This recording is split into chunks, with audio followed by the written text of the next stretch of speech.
I'm 81 years old. 4 years ago, I had what doctors call a wake-up call. I opened my eyes in a hospital bed, and my son was sitting there beside me. I hadn't seen him in 4 years. And the first thing he said wasn't, "I'm glad you're okay." It was, "Mom made me come, that's why I'm here." Let me tell you what that felt like. I don't remember much about the 3 days I was unconscious, but I remember every single second of that moment. The way he said it, flat, emotionless, like he was throwing the truth he'd been holding inside for years right in my face. There's an important part that a lot of you might miss. The worst part wasn't what he said to me. The worst part was that I understood him. I understood why he didn't come on his own. And I understood that this was completely, entirely my fault. See, for most of my life, I thought I was doing everything right. I worked hard.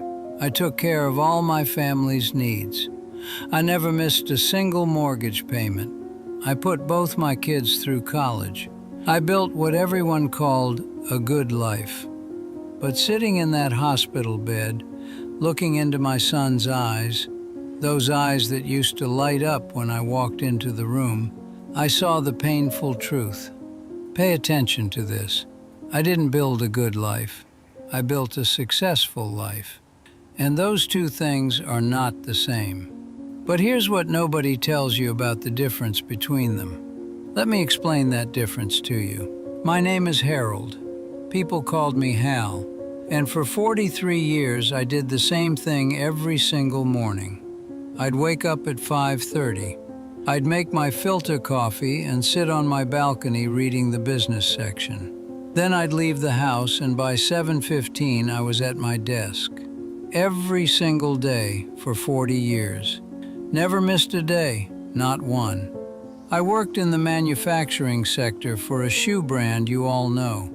I started on the production floor and worked my way up to regional manager over 28 years. I had a good salary, and my colleagues respected me. When they needed advice about something, I was the guy they called. The problem solver, the reliable one. The guy who'd rush to help everyone except his own family. And I was proud of that. But what I couldn't see before, what I finally understood at the end of a hospital bed, was right there all along. While I was being that great guy at work, I forgot to be that guy at home. My son's name is Michael. When he was 7, he joined the Little League baseball team. I remember because my wife bought him a glove and Michael didn't let it out of his hands for a week. He slept with it under his pillow. He even took it to school. That year, he had his first game on a Saturday morning.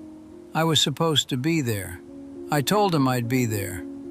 But Friday night, my boss called. There was an equipment failure at the factory, production had stopped, and I was the great guy who solved problems.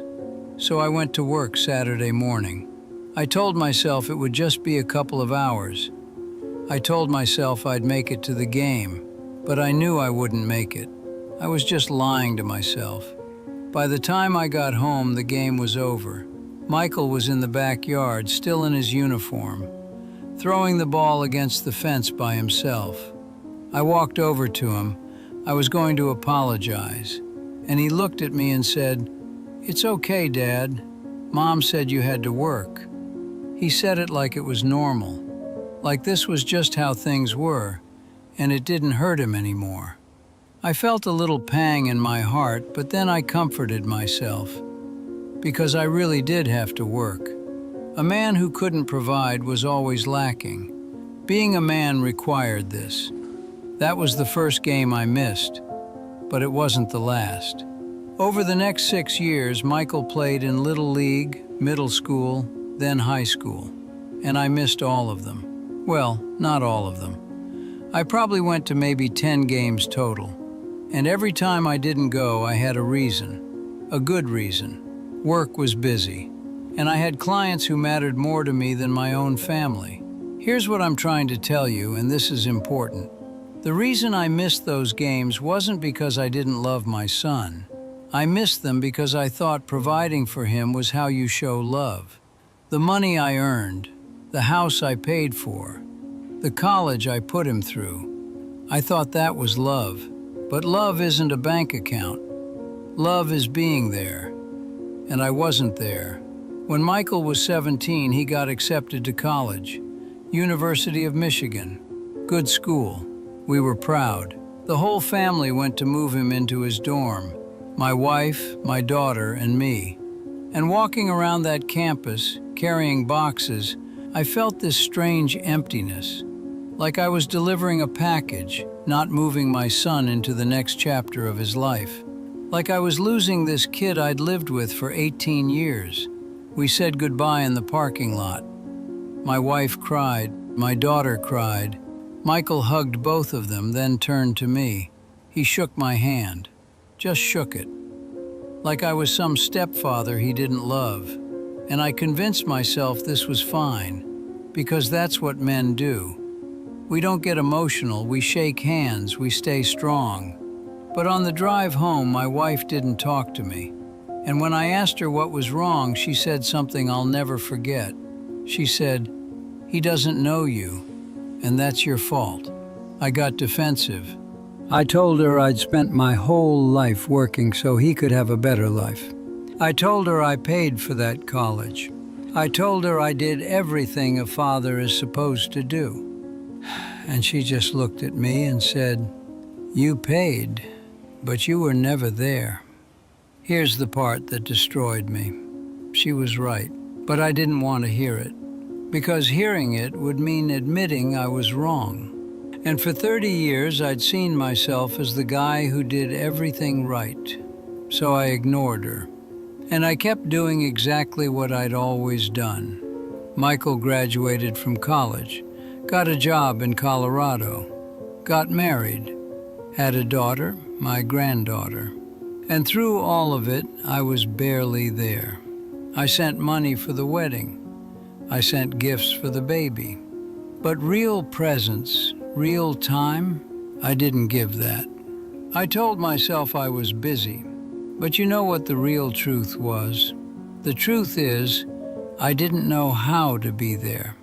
I'd been absent for so long that I didn't know how to be anything else. When I was 75, I retired. 43 years at the same company. They threw me a farewell party. They gave me a plaque. My boss made a speech about my dedication, my work ethic, my reliability. And that night I went home and sat in my living room, and I felt nothing. Not pride, not satisfaction, nothing. Because here's the thing about retirement, it forces you to look at what's left. And what was left for me was a wife who'd learned to live her own life without me, a son who barely called, a daughter who was polite but distant, and a granddaughter I'd only seen 3 times.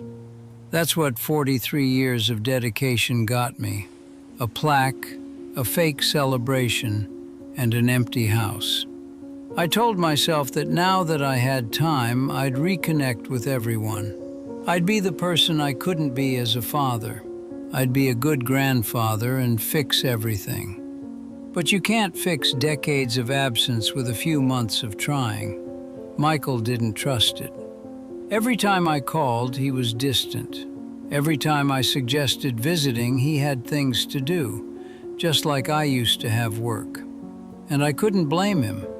Why would he trust me now? I'd proven for 40 years that work mattered more than he did. Now he was doing the same thing back to me. Then came the wake-up call, literally. I was in my driveway on a hot day carrying grocery bags, and suddenly I couldn't breathe. It felt like someone was standing on my chest.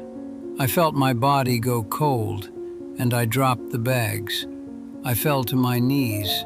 Then everything went black. 3 days later, I woke up in the hospital, and there he was, my son, sitting in a chair by the window looking at his phone. I coughed so he'd realize I was awake and come over, But when he saw I was awake, he didn't rush to my side. He just looked at me and said, "Mom made me come, that's why I'm here." That's when it hit. Not the heart attack, the realization. I'd lost him. Not to death, not to distance. I lost him because I never really had him. Because for 40 years I put the money I was making ahead of my family relationship. We sat in that room for maybe 20 minutes without talking. Then I tried to apologize. I tried to explain, but he just nodded. He said he understood me, but understanding isn't forgiveness, and knowing someone's reasons doesn't erase the damage. He left before my wife got there, said he had to get back to Colorado, and he left. I wanted to die right there in that moment, because I'd spent my whole life trying to do better, but I'd spent it all wrong. Here's the truth I finally understand at 81. You can't build a relationship with someone after you're already gone. And for 40 years, I was gone. I was there physically, but I was absent emotionally. And that was only my choice. Every game I missed, I chose work. Every dinner I was late to, I chose work. And work didn't love me back. Work replaced me a week after I retired. Work didn't show up in that hospital room. Work is still going on without me, and nobody there even remembers my name anymore. But my son